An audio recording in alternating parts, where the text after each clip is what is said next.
Hello, welcome, and thank you for stopping in at my channel today. I felt guided to share a little DIY video making a set of oracle runes that I was guided to make one day, and it actually proved to be quite an effective learning tool for myself, considering I always felt like the runic alphabet was one of the forms of divination that I struggled with the most. So, I thought it was really interesting, and it really helped me understand some of the meanings pretty well, especially, making it myself. So I do want to share that with everybody. But before I get into a list of materials and how I did it, I just want to take a brief moment to do a quick introduction of myself. My name is Lisa, and this channel was made to deliver messages from spirit guides from the universe by means of divination through tarot cards, oracle cards, just to deliver any messages that might bring any clarification or confirmation or sense of hope or anything to the collective at the time when the reading is done. But however, that is not today. So again, I appreciate you stopping in and taking a peek here. I hope there is something helpful out of this video that you'll be able to gain. Otherwise, I'm just going to go ahead and jump right into it. Okay, so going to do a quick little run through of some of these materials.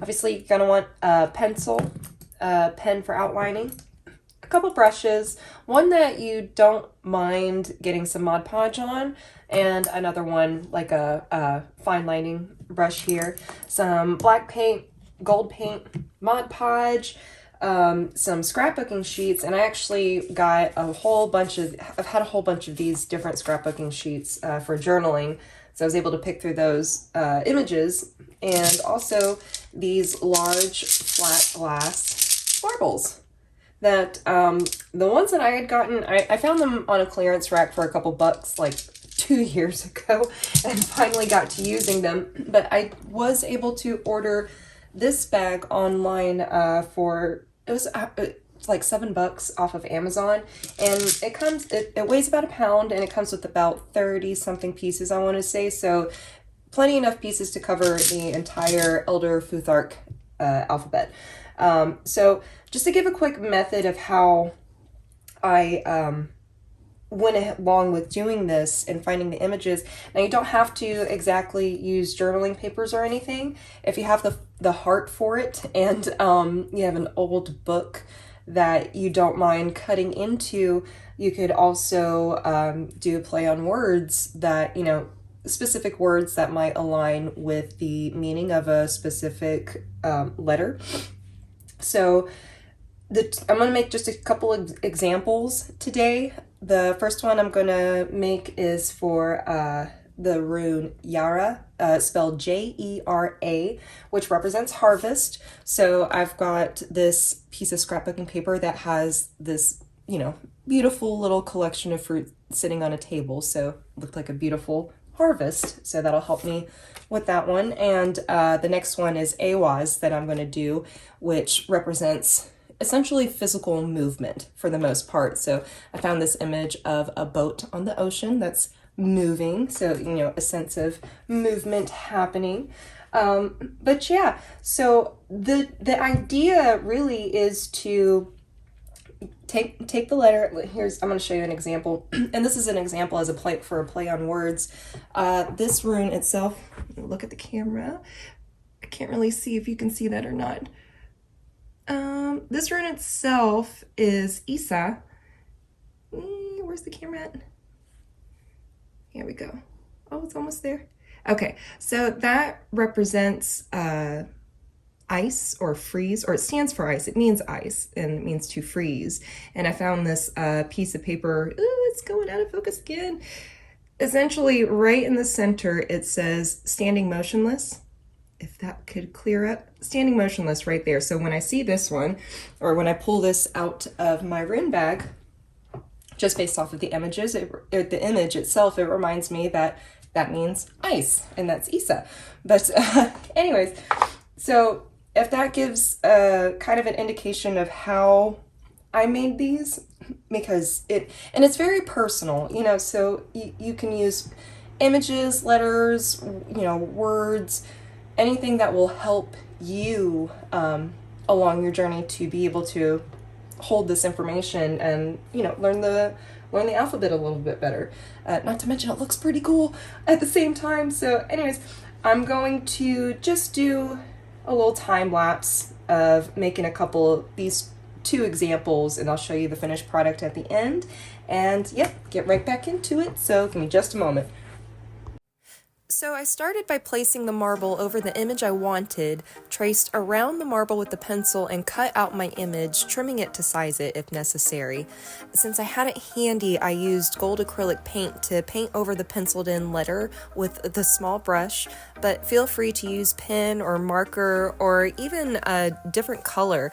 I just really loved how the gold turned out. But once the gold paint was good and dry, I outlined the letter with the ink pen to help it stand out over the image just a bit more before beginning to finally glue the image to the marble with a thin layer of Mod Podge. I pressed the image firmly to remove any air bubbles and wiped away any excess glue from the edges, then added black paint to tint the leftover glue in my dish and used that to seal the back of the paper. And you don't have to do this, but to get rid of the brush strokes, I lightly blotted the backing of my scrap paper in order for it to have a more rustic look. But it's all about personal preference, so I encourage you to just have fun with it and make it your own. Alright, so I gave them enough time to dry, and here are our finished products of our examples. So here's Ewas right there, which means or represents physical movement, and here is Yera, which represents a harvest.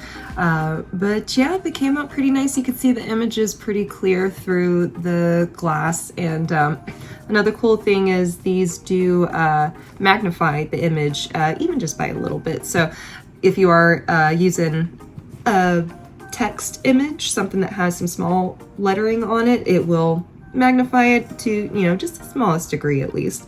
But aside from that, once you get done with making your own set of runes, the only thing you really need to do is have a safe place to store them. So you could either get a drawstring bag, make your own bag to store them in. I chose to recycle a drawstring bag that, if you can recognize it, used to hold another form of spirits at one point.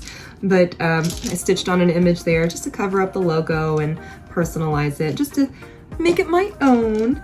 And you could also make a guidebook for yourself as well, just a quick little notebook that has little quick references for some of the meanings if you ever need to flip through or, you know, get a little forgetful, which I have my own guidebook that I made for myself for mine as well.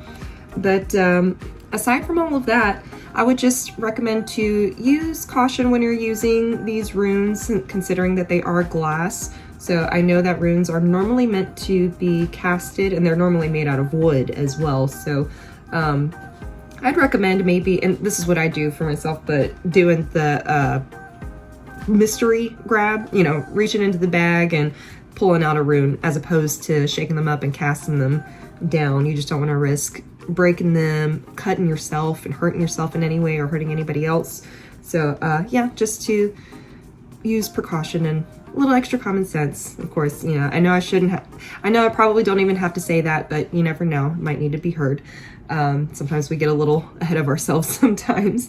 But anyways, yeah, I hope this video was helpful, and feel free to like and leave a comment if you have any tips for anybody that's interested in making their own set. Please feel free to leave that down in the comment section below. Otherwise, I do wish you the best of luck further down your divination or spiritual journey, or even if you just use this just to get crafty and get those creative juices flowing. You know, I really hope that it's helpful for you, and I hope you enjoy connecting with this new oracle of yours as well, because you are putting your own energetic imprint into it as you're making them, so you are building that connection. Your messages might more than likely come through a lot more clear as well. But yeah, that's all I have for you today, so I will catch you guys on the next one. Bye!